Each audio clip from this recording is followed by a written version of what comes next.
রমাদানে এমন 60টা গুণাগুণ আছে আর এমন 5টা বদভ্যাস আছে যেগুলো রমাদান ছাড়া প্রপারলি অর্জনও করা যায় না, রমাদান চলে গেলে এটা বর্জনও করা যায় না। তো আজকের অর্জিত গুণ 60টা, বর্জিত গুণ 5টা, টোটাল হচ্ছে 15টা, তাই তো না? কয়টা? যাই হোক, আলহামদুলিল্লাহ। তাহলে আমরা এই সংক্ষিপ্ত সময় এই কয়েকটা কথা কোরআন এবং হাদিস থেকে জাস্ট রিমাইন্ডার দেওয়ার জন্য, প্রত্যেকে আমরা জেনে নেওয়ার জন্য চেষ্টা করি। তাহলে এক্সেপশনাল রমাদানের অর্জিত গুণাবলী কয়টা? 7টা। কয়টা? একসাথে বলেন, কয়টা? আজকে শপথ নেব যে আমরা চেষ্টা করব যে গুণাবলী অর্জন করার জন্য। এরকম গুণাবলী কয়টা? 7টা। প্রিয় ভাইয়েরা, চলেন তাহলে আমরা ধারাবাহিকভাবে এইগুলা শোনার জন্য চেষ্টা করি। প্রিয় ভাইয়েরা, 1 নম্বর যেটা রমাদানের গুণাবলী সেটা হচ্ছে তাজকিয়াতুন নফস। নফসের তাজকিয়া করা। আল্লাহ রাব্বুল আলামিন পৃথিবীতে যত পয়গম্বর প্রেরণ করেছেন, এই পয়গম্বরদের অন্যতম প্রধান দায়িত্ব ছিল আল্লাযীনা ইউযাক্কুনা আনফুসাহুম। তারা তোমাদের নফসকে, তোমাদের এই আত্মাকে পরিশুদ্ধ করার জন্য এই দুনিয়াতে আসছেন। সুতরাং 1 নম্বর আমাদের ডিউটি, রমাদান চলে যাবে আর তাজকিয়ায়ে নফস যদি না হয় তাহলে এই বান্দার আসলে রোজা কোনো বেনিফিট তাকে দিতে পারে নাই। আল্লাহ রাব্বুল আলামিন বলছেন কোরআনুল কারীমের মধ্যে, কদ আফলাহা মান যাক্কাহা ওয়া কদ খাবা মান দাসসাহা কাযাবাত সামুদ বিতাকওয়াহা। আল্লাহ রাব্বুল আলামিন সামুদ জাতির দীর্ঘ বর্ণনা দিয়েছেন। এই জাতি এমন নিমক হারাম ছিল, আল্লাহ নবীর কাছে এমন এমন এক্সেপশনাল আবেদন তারা নিয়ে আসছিল।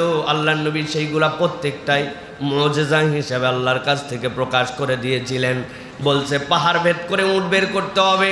পাহাড় তো কাটাই যায় না, ভেদ করা তো অনেক দূরের কথা। কিন্তু আল্লাহর কাছে আবেদন দেওয়া মাত্র রব্বুল আলামিন উট তাদের জন্য বের করে দিয়েছেন।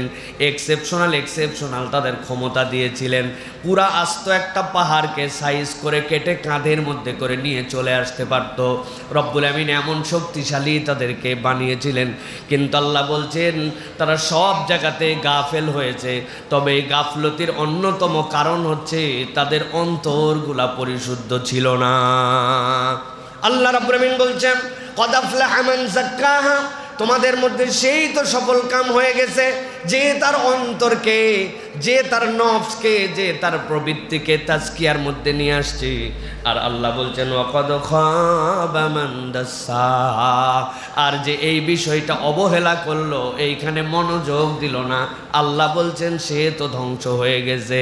আল্লাহ উদাহরণ দিয়েছেন কাযাবাত সামুদ বিতাকওয়াহা।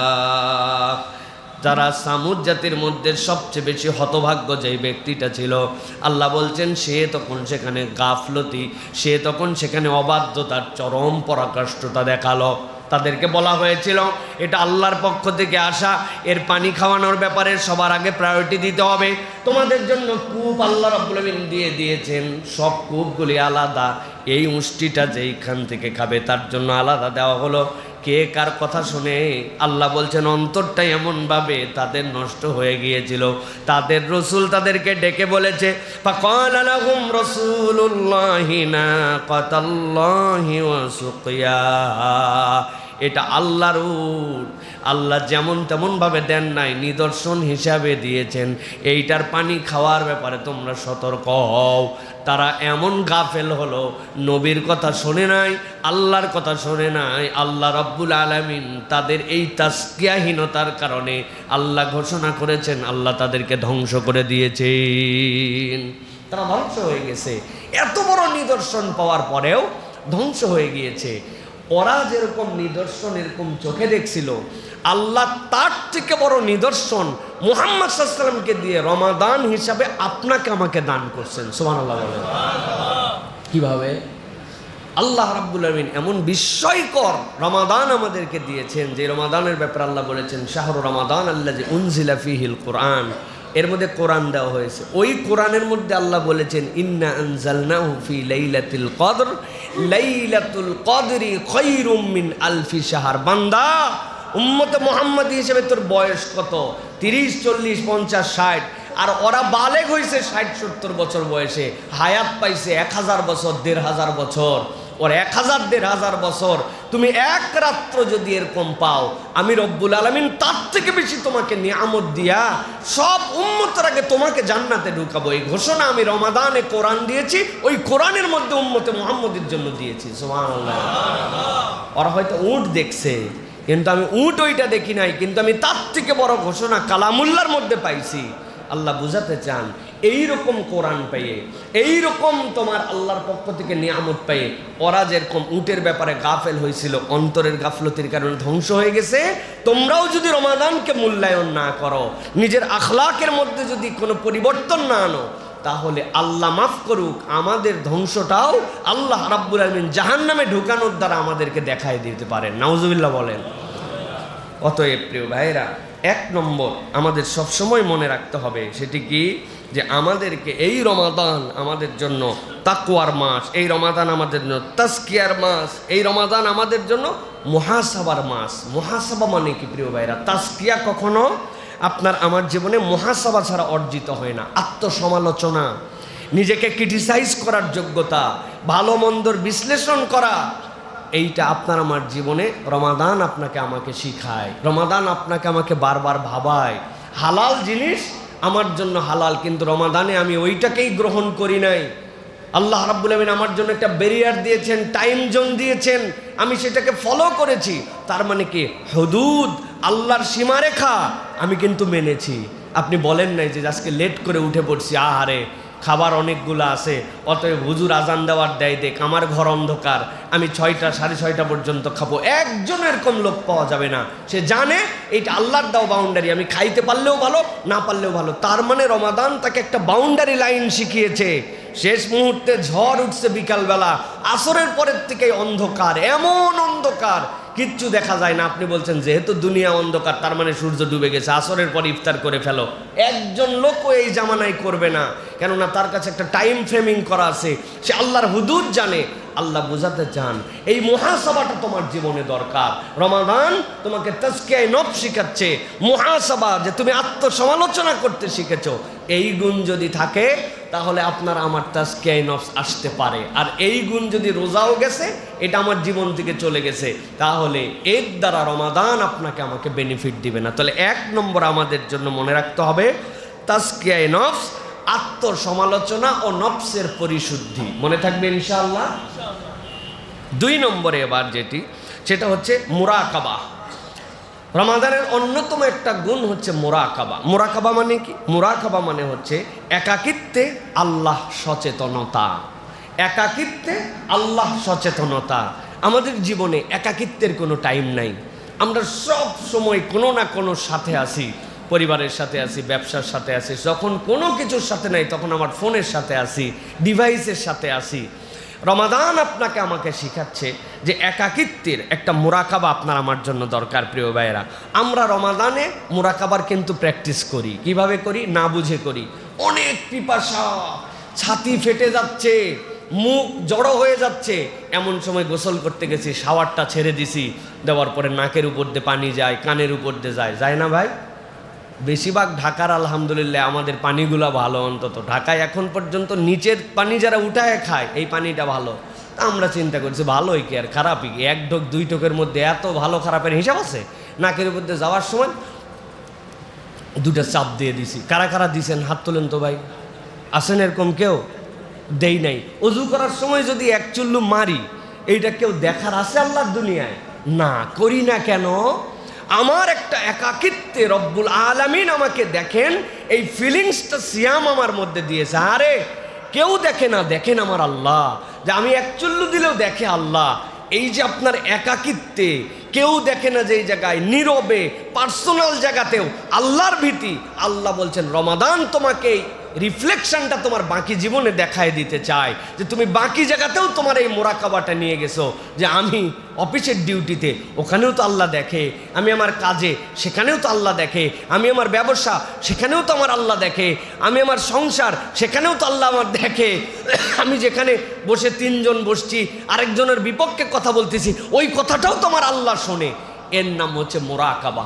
এই হালতটা রমাদান আমাদের জন্য দিয়েছে। নবী করিম সাল্লাল্লাহু আলাইহি ওয়াসাল্লাম এই জন্য বলছেন, কুল্লু আমাল ইবনে আদম লাহু ইল্লা সিয়াম ফাইন্নাহু লি ওয়া আনা আজজি বি ইয়াদউ শাহওয়াতাহু ওয়া তাআমাহু মিন আজলি।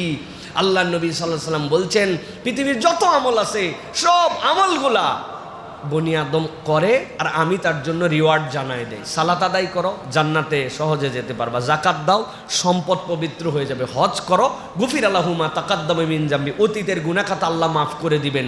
কিন্তু রোজা রাখো, কি দিবেন আল্লাহ? আল্লাহ বলতেছেন আস-সাওমু লি ওয়া আনা আজজি বি, রোজাটা আমার জন্য, এর প্রতিদানটা স্বয়ং আমি আল্লাহ। আল্লাহ বলতেছেন কেন জানো? আল্লাহ বলতেছেন এটা এই জন্য, ইয়াদাউ শাহওয়াতাহু ওয়া তাআমাহু মিন আজলি, সে চাইলে তার লজ্জাস্থানের প্রয়োগ করতে পারত, সে চাইলে তার কুপবিত্রিটা জাগ্রত অবস্থায় অ্যাপ্রোচের মধ্যে নিয়ে আসতে পারত, তার ক্ষুধা অবস্থায় সে না দেখায় খাওয়ার যথেষ্ট জায়গা ছিল, সব কেবলমাত্র আমার জন্য ত্যাগ করেছে। যেই বান্দা আমার জন্য করছে, আমি আল্লাহ সেই বান্দার জন্য। সুবহানাল্লাহ। এই জন্য এই সিয়াম আমাদেরকে শিখাচ্ছে যে আমরা আমাদের বাকি জীবনে এই রিফ্লেকশনটা ধরে রাখবো। আমি একটা উদাহরণ দিব, আপনাদের মনের মধ্যে কষ্ট লাগবে ভাই। সেটা হচ্ছে, এই মসজিদের সামনে থেকে একজন জুতা চুরি করছে। জুতা চুরি করার পরে ধরা পড়ছে। ধরা পড়লে ন্যূনতম কিছু মানুষের ধোলাই খাওয়ার সম্ভাবনা আছে না নাই ভাই? বুঝে বলেন, আছে না নাই? কিন্তু দেখছেন একটা পুলিশ জুতা চুরি করছে, আবার ধরছেন। ধরার পরে দেখা গেছে যেটা অরিজিনাল পুলিশ না, এই ব্যাককল পুলিশের ড্রেস বানায়া চুরি করছে। এখন বোঝেন তো ভাই, এই পিটন কি সিঙ্গেল পিটন না ডবল? এক চোট আগে পিটন হবে, তারপরে পুলিশের ড্রেসে প্রতারণা করছে এর জন্য পিটন হবে, তারপরে পুলিশ মারবে, এরপরে কত কি যে হবে। এখন জিজ্ঞাসা হচ্ছে ভাই, যে দিন ইসলাম মানে না, রোজা রাখে না, আল্লাহ রসুল পছন্দ করেন, এর মামলা তো আলাদা। কিন্তু আপনি আমি মুসলমানের পোশাক পরে, লেবাস পরে, আল্লাহকে রমজান মাসে ভয় করি বলে পানাহার ত্যাগ করে, কুপবিত্রি আমি জাগ্রত হওয়ার পরে সেখান থেকে বিরত থেকে যেই বান্দা সিয়াম থাকা অবস্থায় এই জিনিস করে না, ওই মুসলমান যদি এই রোজা চলে যাওয়ার পরে ওই কাজগুলোর মধ্যেই আবার রত হয়, তাহলে আপনি আমি একটু হিসাব বিশ্লেষণ করি যে আমরা ইউনিফর্ম পরা ভণ্ড যদি হই, বদমাইশ যদি হই, মুসলমান নামধারী যদি প্রতারক হই, মুমিন নামধারী যদি আল্লাহ রাব্বুল আলামিনের গাফেল বান্দা হই, তাহলে আমাদের মায়ের কিন্তু সিঙ্গেল হবে না ভাই, আমাদের মায়ের কিন্তু ডবল। এটা মনে রাখতে হবে। এই জন্য বাঁচার উপায় কি? তাজকিয়ায়ে নফস 1 নম্বর। 2 নম্বর হচ্ছে মুরাকাবা। প্রত্যেকের পার্সোনাল জীবনে একটা মুরাকাবার সময় লাগবে। 10 মিনিট আমি ভাবি, ডিভাইস আমার সাথে নাই, আমার কিচ্ছু আমার সাথে নাই, আমি এই জায়গার থেকে দূরে সরে রাখছি, এটা আমার ডিজিটাল মুরাকাবার মতো। এগুলো সব বাদ, পার্সোনাল 10 মিনিট। আমার একজন শায়েখ, তার কাছে আমি গেছিলাম, আমি তাকে বলছিলাম যে আমার জন্য কিছু আমল দেন। আমি অবাক হয়ে গেছি, উনি আমাকে শুধু এইটুকুই বলছেন যে প্রতিদিন 20 মিনিট কোনো ওজিফা করতে হবে না, কোনো আমল করতে হবে না, কোনো জিকির তাসবিহ করতে হবে না, আলাদা একটু বসে যাবেন, আলাদা বসে থাকবেন, সকল দুনিয়ার চিন্তা বাদ দিয়ে জাস্ট এমনি বসে থাকবেন, আপনার হৃদয়টাকে আল্লাহর দিকে একটু নিবেদিত করার জন্য চেষ্টা করবেন। এই 20 মিনিট দুনিয়া মুক্ত হয়ে থাকাই আপনার হৃদয়ের জন্য একটা বুস্টার, একটা পাওয়ার। এই জন্য রমাদান আমাদেরকে এটা শিখিয়েছে। এটা গেল আমাদের জন্য 2 নম্বর। প্রিয় ভাইয়েরা, আজকে দীর্ঘ কথাবার্তা আছে, এই জন্য সংক্ষেপ করে বলছি প্রিয় ভাই। 3 নম্বর, রমাদান আমাদেরকে যেটা গৌণ অর্জন করতে শেখায় সেটা হচ্ছে হিফজুল লিসান। হিফজুল লিসান, জিওবা, আমাদের এই জিওবাকে সংরক্ষণ করা, জিওবাকে অযাচিত ব্যবহার, এটার থেকে আমাদেরকে রমাদান আমাদেরকে এই গুণটা অর্জন করতে বলায়। আল্লাহ রাব্বুল আলামিনের নবী সাল্লাল্লাহু আলাইহি ওয়াসাল্লাম আপনার আমার জন্য বলেছেন, মান কানা ইউমিন বিল্লাহ ওয়াল ইয়াউমিল আখির, তোমাদের মধ্যে কেউ যদি আল্লাহর প্রতি বিশ্বাস রাখে, পরকালে বিশ্বাস করে, ফালিয়াকুল খায়রান আও লিয়াসমুত, হয় সে ভালো বলবে, না হলে সে চুপ করে থাকবে। কথা বললে ভালোটা বলবে, না হলে সে চুপ করে থাকবে। এই যে চুপ করে থাকার অভ্যাস, কথা না বলে মুখ বন্ধ করে রাখার অভ্যাস, এটা হচ্ছে রমাদানের অন্যতম শিক্ষা। কেননা নবীজি বলেছেন যে না খেয়ে থাকা, পানাহার ত্যাগ করে, এটা সিয়াম নয়। সিয়াম হচ্ছে কওলু জুর, বাজে কথা ত্যাগ করা, রফাস ত্যাগ করা। রমাদান আপনাকে শিখাইছে ঝগড়া করি নাই, মিথ্যা বলি নাই। কালকে একজন বলছে এখানকার এক পেঁপে আলা আছে, তার সাথে এমন বাদাবাদি হয়ে গেছিল, বলল রমাদান যদি না হতো আর ইফতারের এক মুহূর্ত না হতো, ওকে ঠাড়ায় থাপ্পড় ধরে জ্ঞান হার করে ফেলতাম, কিন্তু নিজেকে নিয়ন্ত্রণ করলাম যে না, যা বলছে বলছে, আমি তো এই কথা বলতে পারি না, আমি তো ওর সাথে রাগারাগি করতে পারি না। আমার শুনে ভালো লাগলো যে রমাদান এই মানুষটার মধ্যে রিফ্লেকশন নিয়ে আসছে। সুতরাং আল্লাহ রাব্বুল আমিনের নবী বলছেন যে তুমি হয় বললে ভালো বলো, নাহলে চুপ করে থাকো। রমাদান আমাকে চুপ করা শেখায়, যেখানে সেখানে বকর বকর করা, সব জায়গায় নিজের মতামত উপস্থাপন করা, সুযোগ পাইলেই কিছু কথা বলা, এটা ঈমানদারের চরিত্র হবে না। আল্লাহ রাব্বুল